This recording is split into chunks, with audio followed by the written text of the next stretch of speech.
안녕하세요. 이주은 부부 가족상담센터 원장 이주은입니다. 사연을 보겠습니다. 안녕하세요. 5살 아이를 키우고 있는 결혼 6년 차 부부입니다. 결혼 전에 책임감 강하고 늘 나무같이 곧고 올바른 모습에 결혼을 결심했습니다. 저는 풍족하지 않았지만 금전적인 큰 걱정 없이 자라온 환경이었고요. 물론 아버지께서 주사가 좀 있으셔서 엄마와의 다툼이 꽤 잦은 편이었습니다. 그런 환경에서 자라오느라 술, 담배 안 하는 남편이 더 좋았습니다. 반면에 신랑은 금전적으로 어려운 환경이었습니다. 고정 수입이 없는 아버님과 생활비 빠듯하게 벌어오는 어머님 밑에서 자랐습니다. 신랑은 회사 입사와 동시에 가장이 되었습니다. 그러던 와중에 어머님이 돈으로 사고를 치셔서 대신 빚도 혼자 갚았습니다. 하나 있는 누나마저도 사회성이 정상이 아니라서 신랑이 온전히 가족의 빚과 생활비를 감당하고 사는 인생이었어요. 그러다 보니 마음의 병을 얻었나 봅니다. 결혼 후부터 별거 아닌 사소한 다툼에도 감정을 컨트롤 못하는 모습이 종종 보였습니다. 저는 이해 못할 타이밍에 눈물을 흘리는 모습도 종종 있었습니다. 그러던 와중에 얼마 전에 사건이 터졌어요. 설거지를 본인이 한다고 해서 고맙다고 하고 저는 아이 간식을 챙겨주고 있는데 설거지통에 물을 왜 안 해놨냐는 말부터 시작해서 싱크대에 곰팡이가 있다부터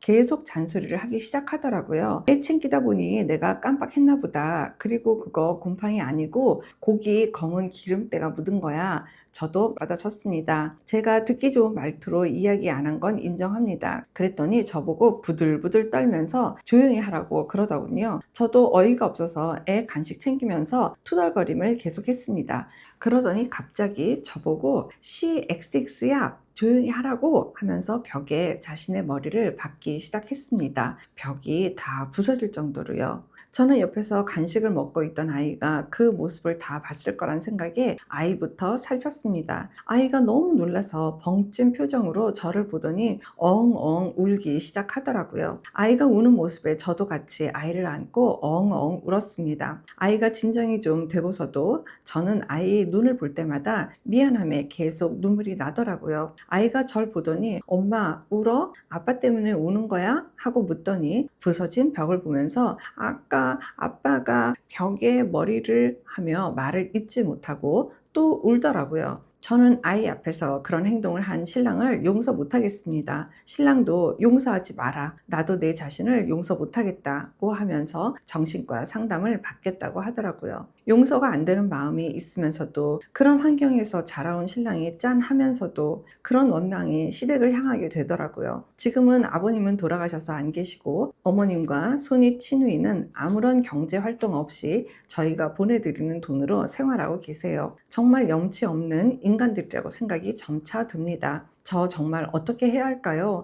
참고로 저런 시댁 상황과 금전적인 도움은 알고 결혼을 결심했습니다. 저는 그래도 늘 상황을 긍정적으로 보는 사람이라 시누이가 언젠가는 경제 활동을 할 거라고 생각했고 심지어 제가 가지고 있는 기술을 알려주고 취업까지 시켜주겠다 했는데 시누이는 그것마저도 거절을 했습니다. 단지 아무것도 아닌 자존심이라는 명분으로 말입니다. 라고 글을 주셨습니다.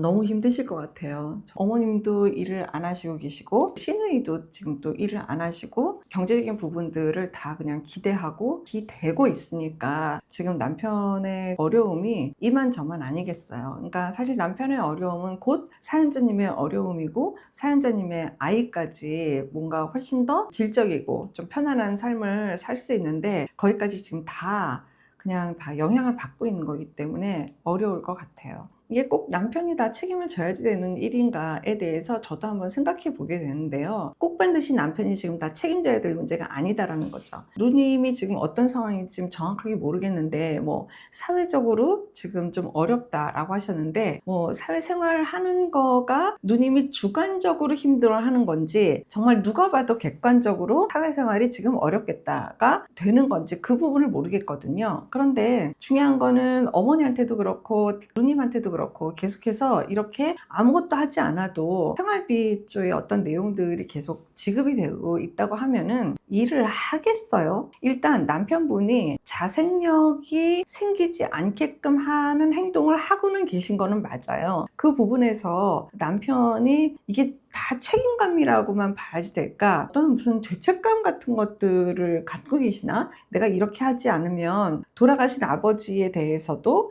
내가 면이 안 선다든지 아버지가 더 많이 속상해 하실 것 같은 거를 내가 읽어서 지금 이렇게 하고 계시는 건지 어떤 건지는 모르겠지만 이게 계속해서 남편이 해야 될 몫인가에 대해서는 정말로 좀 생각을 해보셔야 될 것 같습니다. 남편이 정말 포화 상태인 것처럼 보여요. 우리 세 식구 사는 것도 빠듯할 수도 있는 건데 여기에다가 어머님하고 시누이까지 지금 다 책임을 진다. 이렇게 되면 남편이 정말 너무 힘드실 것 같거든요. 이거에 대해서 좀 부부가 정말 마주 보고 우리 가정 경제와 이런 여러 가지 것들을 좀 타진해서 대화를 해보시는 거는 그건 정말 잘못되거나 나쁜 게 아니거든요. 예를 들어서 내가 결혼하기 전에 이 모든 것들을 다 알고 결혼을 했다 라고 하지만 그러니까 내가 계속해서 이렇게 살아야 된다 이 얘기하고는 다른 거예요. 다 알고 했지만 그것은 당신의 어떤 학력, 성격, 직업 뭐 이런 것들에 대해서는 다 알고 했고 그것을 수용하는 거는 할 수 있지만 계속해서 이런 형태로 가게 되는 것까지 내가 끝까지 다 책임을 지고 나 알고 있으니까 이건 끝까지 가야 돼. 이 내용이 꼭 되어야 되는 건 아니에요. 그래서 이거는 분명히 누님은 누님 인생을 직접 책임을 져야지 되고 어머님도 제가 보기에는 그렇게 연세가 많을 것 같지 않아요. 그래서 어머니도 뭔가 사회복지센터에 가게 되면 일을 하실 수 있는 내용들이 그러니까 소일거리라도 그런 것들이 분명히 있어요. 그러니까 찾아보시면 다 있어요. 그러니까 이쪽에서 수도꼭지를 잠궈야지 되는 거예요. 근데 그게 잘못하는 게 아니라 점차라도 줄여야 되는 거를 통보는 하셔야 될 것 같아요. 그래야지 우리도 좀 살고 어머니나 누나도 좀 자기 삶에 대해서 좀 내가 그래도 이 정도는 민폐되지 않게 좀 살아야 되지 않겠나 이런 좀 자기의 어떤 의무감 이런 것들을 좀 갖고 가셔야 되는 것 같습니다. 아마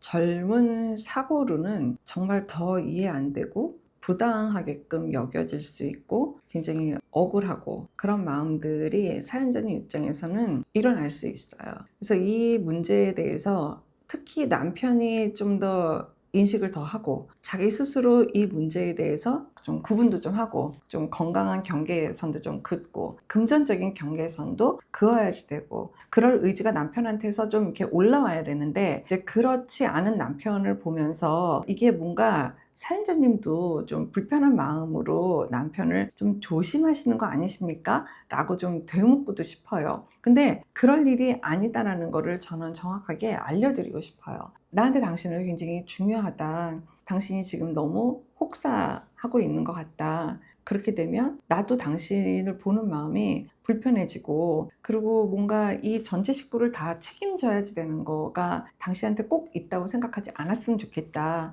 이렇게 남편한테 정말 진심으로 이런 대화가 부부가 될 수 있었으면 좋겠어요. 남편이 여기에 대해서 막 화를 낸다든지 막 감정을 격하게 하고 있다. 그거는 오히려 더 남편의 마음이 참일 수 있어요. 어떻게 나한테 그런 얘기를 할 수가 있어? 라고 이야기하는 거니까 본질에 해당하는 본인의 마음을 부인한테도 숨기고 그동안 살아오고 있다라는 어떤 증거가 되는 거나 마찬가지거든요. 그런 마음들이 좀 직면이 되는 그런 대화가 좀 필요할 것 같다는 생각이 들어요. 어떠한 경우에도 사연자님도 남편 편이고 남편도 사연자님 편이어야지 되겠거든요. 그리고 또 이렇게 계속 하고 있는 거에 정말 시어머니하고 시누이는 진심으로 고마워하는지 이거 잘 모르겠잖아요. 우리 모두 다 이거를 보면서 좀 그럴 리가 없을 것 같다는 생각도 들잖아요. 만약에 그런 태도가 온다고 하면 힘들어도 남편이 좀 보람이 있거나 그럼에도 불구하고 뭐가 이렇게 좀 상쇄가 되는 그런 것들이 있을 것 같은데 지금 그런 것들이 이렇게 눈에 오지 않는 걸 보면 시어머니하고 시누이는 어쩌면 부족하다는 메시지를 더 이쪽 남편한테 보내고 있을 수도 있는 거거든요. 그게 더 남편한테 스트레스가 되고 가중치가 되고 너무너무 힘들어서 더 사람이 더 예민해지고 이렇게 되는 건 아닌가 싶은 생각이 들어서 정말 너무 하염없이 짠한 마음이 듭니다. 크게 뭐 그럴 그럴 일 아니었는데 갑자기 욕설을 하고, 그다음에 아이가 있음에도 불구하고 머리를 벽에 부딪혀서 벽이 막 부서진 그런 상태가 될 정도로 너무 큰 쇼킹한 일을 가족들한테 보이셨잖아요. 그러니까 남편이 더욱 그래, 나 용서하지 말아라, 나도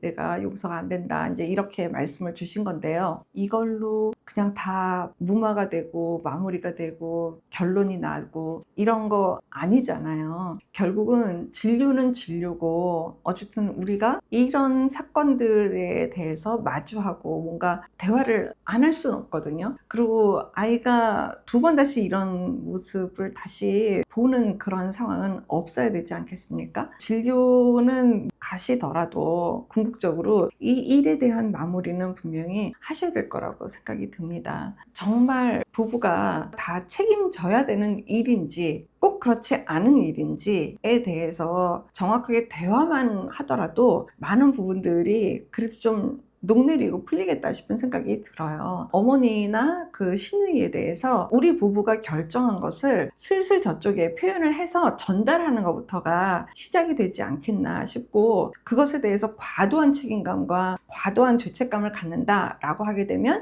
이거는 남편의 개인 상담 영역이 되겠습니다. 현명한 선택을 하시기 바랍니다. 고맙습니다. 건강한 부부 애착이 나라를 살립니다.